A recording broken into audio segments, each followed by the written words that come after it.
Hola, me llamo Ana Yats y en este vídeo os voy a contar cómo se contabiliza el ajuste primario y secundario, sobre todo en operaciones a nivel de empresa del grupo, porque la normativa contable me obliga a que se registre.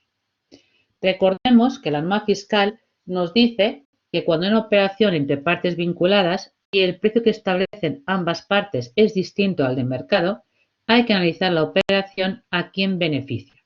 Si beneficia a la empresa, se califica de aportación del socio. Norma 18, apartado 2, es donación del socio a su empresa. Para la compañía desaparece el pasivo o la operación se cancela de obligación de pago y va a la 118. Y para el socio, teniendo los mismos títulos, le salen más caros. Es mayor coste de participación. En cambio, si esa operación beneficia al socio, se califica de reparto de dividendos. Para la compañía es menos patrimonio neto, menos reservas, y para el socio, en la participación que él tiene es dividendos. La parte que él no tiene es liberalidad. Ahora veremos con ejemplos diferentes situaciones para ver cómo hago el asiento contable. Aquí tenemos que A tiene el 100% de B, pues único socio, decide sobre B, le prestó un capital de 400.000 euros que tiene que devolver la empresa B a final del año X6 y cada año iba pagando intereses a tipo de mercado del 3%. Como la compañía filial tiene un balance bastante desastre, tiene un montón de pérdidas y tiene falta de liquidez y tengo el 100%, ¿qué decidimos? Le condonamos la deuda, que los 400.000 se queden definitivamente en la filial.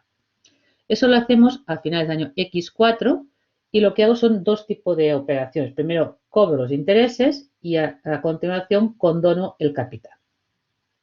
Al cobrar los intereses, como estoy en el contrato de A, para mí es un rendimiento financiero que tributa. Como es un tipo fijo, no es participativo, daría 12.000, pues ya el 3% de 400.000 euros. Como las compañías tributan por separado, están obligadas a hacer retención. El que paga los intereses retiene y por lo tanto he tributado cuenta, en este caso el 19% de 12.000 euros son 2.280 que lo apunto como un importe pendiente de compensar cuando haga el cálculo definitivo del IS. Y en bancos lo que cobro. Y a continuación, una vez he contabilizado el ingreso, hemos dicho que tributa, como ya definitivamente los 400.000 se quedan abajo, se lo regalo a mi filial, haría el asiento de cancelar el crédito y lo incorporo, lo que no voy a recuperar, como más coste de participación. Tengo los mismos títulos, me salen más caros. Luego veremos más adelante qué pasaría si no tuviera el 100%, ¿vale? Pero ahora quiero ver en primer lugar qué asiento haría la compañía filial, que a la vez es el deudor. Contabiliza el pago de intereses. Para ella es un gasto financiero deducible. La cuenta 662 por el importe bruto. Recordar que como tributamos por separado, me tiene que hacer la retención del 19% e ingresarlo a Hacienda en mi nombre. Pues la cuenta es acreedor por retenciones practicadas 2.280 y me envía y me transfiere 2.720 euros. Una vez ha contabilizado el pago de intereses, lo que tenía como un pasivo todavía a largo plazo en la cuenta 163, como nunca lo va a devolver, porque se lo condono, lo incorpora al patrimonio neto, a la cuenta 118. Eso le va a permitir, además de sanear bastante la estructura financiera de la compañía, que si hay pérdidas por compensar las puede compensar y mejora, por lo tanto, la situación patrimonial del negocio B. ¿Qué pasaría si el socio principal no tuviera el 100%? Tuviera, por ejemplo, un 60%. Luego no sale a cuenta la condonación, porque ¿qué implicaría? Que la parte del 40% que beneficia a los minoritarios, tanto la compañía que le condona el préstamo como el prestamista, lo califica de ilegalidad, que tiene que darlo como gasto e ingreso. Por ejemplo, lo vemos en la contabilidad de A, que es la cabecera, la dominante, y el prestamista. Solamente tenía el 60%, la parte que será más coste de la participación es la que él tiene. El 60%, 40.000 euros, son 240.000. Aplicando la norma 18, apartado 2 del plan contable, donación de la empresa al socio es más coste. Pero la parte que condona y beneficia a los minoritarios, ahí sí que le califica de liberalidad. Por lo tanto, es un gasto excepcional, pues para mí es menos beneficio Y además, como correlación con ingresos, es ajuste fiscal positivo y de tributar 160.000 euros.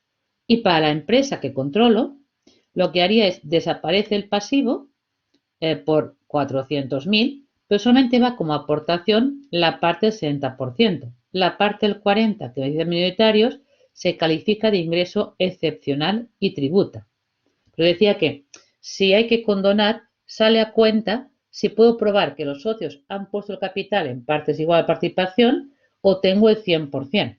Si no tengo el 100%, ¿qué es lo mejor? Hacer la operación vía notario, es decir, hacer una compensación de la deuda escriturándolo como capital y prima. Y un aumento de capital en B, en el cual esa deuda se escriture como capital y prima. Y eso haría, en definitiva, que ni la compañía tuviera ningún ingreso excepcional y para el socio tendría más cuota de participación, pero todo iría como un mayor coste. Es decir, aquí sí que habría que hacer escritura pública, ir al notario y habría costes, por lo tanto, de la operación. La 118 tiene la ventaja que de alguna forma no hay coste. Y si es unipersonal, ni hay que hacer junta. Si es más de un socio, como pongo aquí, por ejemplo. El segundo ejemplo hablaba que la sociedad tiene una deuda con los socios de 500.000. Pero ese medio millón, que es el préstamo, se aportó entre los socios en la proporción que tenía cada uno del capital. Si uno tenía un 60, otro tenía un 40, uno puso 300.000, otro puso 200.000. Y puedo acreditar que el pasivo se aportó en proporción a lo que tenía cada socio. En este caso, igualmente, como la compañía debe a cada uno de los socios de la compañía, se aplica que es aportación al 100%. Es decir, la compañía se quita el pasivo del 500.000 contra la 118 y cada socio que condona la parte suya la incorpora con mayor coste. Por tanto, en definitiva, en este caso no hay tributación, ¿vale? En el sentido que ni penaliza al prestamista ni al prestatario. Por tanto, no hace falta, aquí lo que hace falta es convocar a la junta de accionistas, acordado por junta, reflejado en el libro de actas, pasarlo por operación de sociedad que está exento y ya está. Pero no hay coste del notario. Ahora bien, si no se aportó en partes iguales, solamente aportó el socio principal, por ejemplo, lo que decía antes, la única forma que no tenemos que tributar la parte de los minoritarios es escriturarlo como capital y prima, y hacer una ampliación para compensación de créditos. Esa sería una primera operación en la cual iba del socio a su empresa. Aquí planteo otra operación en que la deuda, en definitiva, la tiene la dominante. Y aquí estoy planteando que A tiene el 80% de B y B le vendió artículos a A. Y por tanto, B en su balance como activo tiene como cliente a la empresa A y A tiene como proveedor a B. Tiene pendiente de pago de todas las ventas que le he hecho 120.000 euros. Y como él manda sobre mí, dice, mire, como no te puedo pagar, condéname o perdóname ese pasivo, o de alguna forma ese crédito. Claro, la idea aquí es cuidado porque la que sale perjudicada es la empresa, ¿vale? La de abajo, porque en definitiva la filial debía haber cobrado 120.000 que nunca cobrará. Por tanto, aquí lo que dice es que la de abajo lo que tiene que hacer que es quitar el crédito, pero patrimonialmente tiene menos patrimonio, quitar reservas. Si no las hubiera, que reserva voluntaria en negativo. Por lo tanto, en definitiva, en el balance de la compañía dependiente, al haber la condonación del crédito, desaparece la cuenta del cliente, pero no pasa por PIG. El ajuste secundario como beneficio al socio es un reparto de dividendos y es menos reservas. Insisto, si la compañía tuviera suficientes reservas voluntarias, lo que hace es que perjudica el reparto futuro de beneficios. Y patrimonialmente queda esa cuenta en negativo en la parte cubierta por otras reservas. Luego, ¿qué contabilidad o qué asiento haría A? Que es en definitiva el socio. A tenía una deuda con proveedores que evidentemente cancela, mejora su balance. Pues la cuenta del proveedor que es B lo eliminamos por 120.000 euros. Pero aquí para decir qué parte es dividendo y qué parte es legalidad, ¿qué hay que mirar en primer lugar? Primero, tenemos que ver si tenemos el 100%. Pues solamente tengo el 80%, ¿qué estoy haciendo aquí? Me estoy llevando mis dividendos y los minoritarios. Por tanto, la parte del 20% que yo no controlo, siempre hay que contabilizarla como legalidad.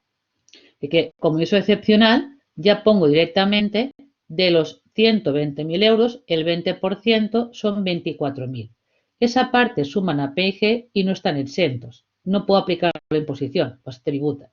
De la parte que es polo de los minoritarios, deben tributar en la contabilidad de A. ¿Qué pasa con el 80% restante, que es mío? Para que me dejen contabilizar dividendos en contabilidad, ¿qué he de probar? Que en definitiva me estoy llevando beneficios que se han generado después de mi entrada. Hay una norma contable que para que yo dé ingreso de dividendos, he de justificar que desde que tomé el control del 80%, en las compañías que dependen de mí, se han generado menos beneficios por el importe que me llevo. Si ya estaban dentro como reservas o lo pagué como propiedad estatal en activos, lo que hago es recuperar inversión. Pues aquí os digo que desde que tengo el 80%, en la compañía B, las reservas han aumentado por un valor de 40. Pues la idea quiere decir que la renta generada después de mi entrada son 40.000. Esos 40.000, el 80% es mi parte. Pues 32.000 son dividendos, que lo pongo aquí, que aunque sumen contablemente a nivel de IS la renta está exenta, porque tengo más del 5% y más de año de tenencia, pues esa parte haríamos negativo. Y la diferencia se entiende que como ya estaban dentro cuando entré, pues son menos coste la participación. Pues rebajamos la 2403 y hará que la participación disminuya en 64.000 euros. Pues cuidado porque en la contabilidad del socio, para que lo pueda dar todo como dividendo, debe haber aportado renta a la compañía de abajo desde la entrada del socio por un importe igual o superior. Si no, hay que interpretarlo como menos valor de la participación. Pues vemos aquí las dos situaciones. ¿Vale? ¿A quién beneficia el tema del traspaso de patrimonio? Aquí hay la consulta al ICAC que os cuenta que cuando la operación se califica de dividendos, en la cuenta del socio, cuándo es ingreso financiero y cuándo es menos coste. Ya digo, la idea siempre es mirar, tenéis el toma de control, ese ha sido en varias veces, mirar el precio medio ponderado y la fecha y renta generada después de tu entrada. Son después de tu entrada, no hay problema, es dividendos. Si ya estaban dentro, ¿vale? Lo pagaste en el precio o había activos que valían más que los pagas también en el precio, sería recuperación de inversión. Ahora aquí tengo otro ejemplo en el cual ya pactamos de entrada que el precio al que convenimos es distinto al que comentamos, al de mercado. Yo aquí tengo una empresa B que tiene el 90% de C, hay minoritarios por un 10%. B le está vendiendo a C un terreno. Se lo está vendiendo por 600.000 euros cuando lo que documenta es que su precio de terceros o de mercado es 750. Y le está regalando 150.000 a su filial. Ella lo había comprado por 400.000. Pues convienen las dos partes un precio distinto al de mercado. Primero, la norma 21 nos viene a decir a nivel operaciones a nivel de empresa de grupo, que siempre que contar la operación, el apartado primero, si es a nivel de grupo, a valor razonable. Pues el primario hay que contabilizarlo. Y luego, si se pacta un precio distinto al de razonable, el fondo económico, de alta el secundario. Pues aquí veremos cómo lo contabilizamos. Por un lado, como estoy en la contabilidad de B, que es quien vende el terreno a su filial, primero que hago es dar de baja la cuenta principal, que la tengo como inmovilizado, por el coste, que aquí serían 400.000 euros. Luego calculo el beneficio a valor razonable. Y para mí, lo que incorporo como beneficio contable de la operación es la diferencia entre 750.000, que es el precio de mercado, menos los 400.000 que había pagado por el terreno. Pues el primario, que son 350.000, va a razonable. Es verdad que en bancos, o el crédito que tengo, es de 600.000. ¿Qué pasa con los 150.000 que regalo? Como lo regala el socio a su empresa, lo calificamos de aportación. Quiere decir esto que en el 90% me incrementa el coste de la participación y un 10% es realidad y gasto no deducible. Pues aquí estoy haciendo esto, que lo que le doy y lo cobro, en el 90%, que es mi parte, incrementa que la participación que tengo en B o en C, perdón, es más cara, y en cambio el 10% que beneficia al minoritario que tiene un terreno que la compañía ha adquirido y que no ha pagado su precio de mercado, para mí es rivalidad. gasto excepcional y esos 15.000 euros en el IES hay que tributarlos. ¿Cómo hace el asiento contable la compañía C, que es la que recibe el terreno? Claro, lo que dice el plan contable. ¿Quiere usted dar de alta el terreno por su valor de mercado? 750.000. Claro, paga solamente por bancos o tiene una deuda de 600, que se han pactado con la matriz. Y luego tiene 150 que nunca pagará. Pues esos 150.000 en el 90% de la parte del socio va a la 118. Es neutral, más patrimonio y no afecta, por lo tanto, al resultado ni tributa. Ahora, ¿qué ocurre con el 10% restante? Que tendría que ir como liberalidad. Pero aquí en vez de poner directamente la 778, como el bien que recibe no es monetario, la norma 18, apartado primero, cuando habla de donaciones de terceros que no son monetarios, lo pone en el grupo 1 o la cuenta 131, hablando claro. Hasta que ese bien no se venda, no lo transfiere a PIG. Pero da igual, lo pongáis en el 131 o lo pongáis en el grupo 9, hay que tributarlo, pues las donaciones se tributan en el momento en que se acepta. Por tanto, esos 15.000 que no estarían incorporados al PIG, habría que hacer ajuste fiscal. Por tanto, aquí la idea era, si hemos comido un precio en el cual le doy un bien que vale más y le cobro menos, es aportación. Y aquí la segunda opción que pongo es al revés. Imaginemos que yo te cobro 600.000 euros de un terreno, que su valor de mercado sean 500.000. Aquí te lo vendo más caro de lo que realmente vale. Pues te estoy expoliando, te estoy cobrando dividendos. En definitiva, si te hago pagar más de lo que vale, te estoy vaciando patrimonio, me llevo dividendos. ¿Vale? Aquí he hecho la versión, ya digo, desde el punto de vista de B, que es lo que tenía el terreno lo vende, la idea es damos de baja el terreno por compra, que eran 400.000, 600 de lo que cobro, pero lo que es el beneficio por la venta del terreno va por valor razonable, que son el medio millón que vale realmente en relación a 400.000, son 100. Los otros 100 que paga de más, ¿qué son? Para él dividendos, en el 90%. ¿Vale? Supongo que es socio de la Constitución, el 90% serían dividendos. Y el resto, 10% que se lleva de los minoritarios, es liberalidad. Pues claro, cuando estoy expoliando vía dividendos, la parte mía puede aplicar renta exenta. Como tengo más del 5% y más de un año de tenencia, esto son renta tributado en la compañía que tengo abajo, que es B, y por lo tanto, B o C, no me acuerdo con C, perdón, C, por lo tanto, todo C por ellos, hay una doble imposición que se elimina por el artículo 21, apartado 3, de renta exenta.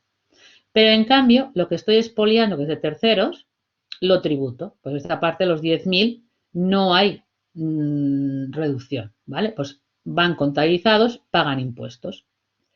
¿Qué asiento haría la empresa C? Primero, el terreno debe darlo de alta por valor de mercado, por medio millón. Y por lo tanto, si paga 600.000, la diferencia, como se califica de un reparto de beneficios, para la compañía es todo reservas voluntarias en negativo.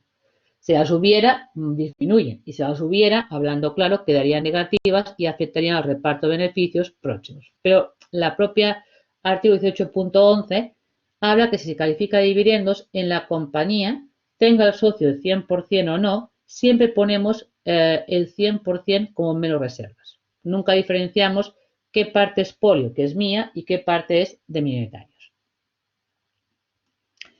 Aquí tengo un ejemplo de una empresa que hace gratuitamente a uno de sus socios el alquiler, bueno, el uso de uno de los locales, ¿vale? Una casa. Y aquí tenemos que es una empresa que se dedica al negocio inmobiliario y el socio principal, por ejemplo, tiene el 80%, disfruta de una casa, ¿vale? Gratuitamente.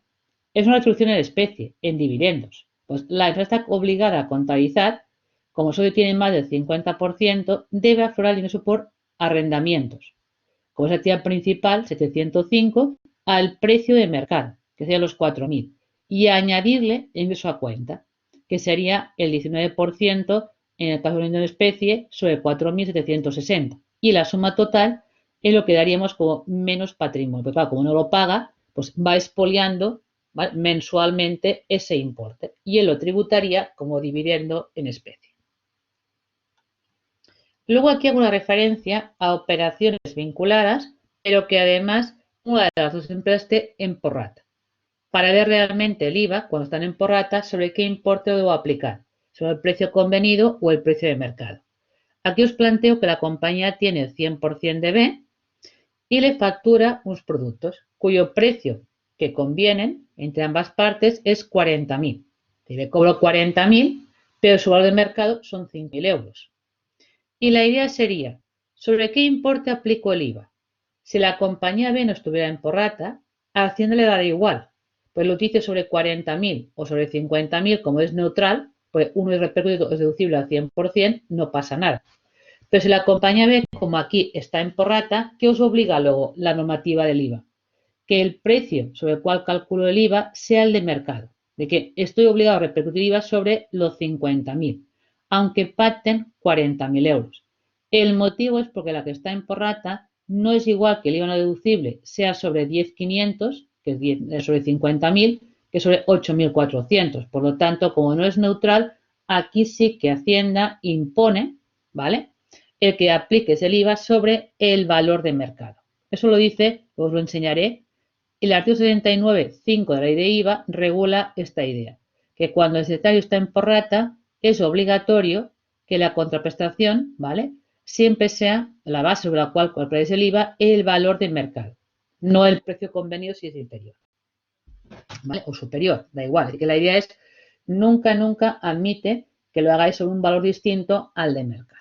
Pues aquí tenemos el ejemplo en el cual yo pongo en primer lugar, estoy desde el lado de la compañía que vende, lo que es primero, ya digo, la cuenta 700. Tiene que ir siempre contabilizada, norma 21, a precio de mercado, que sería los 50.000. Pues la facturación la incrementa la empresa A en 50.000 euros.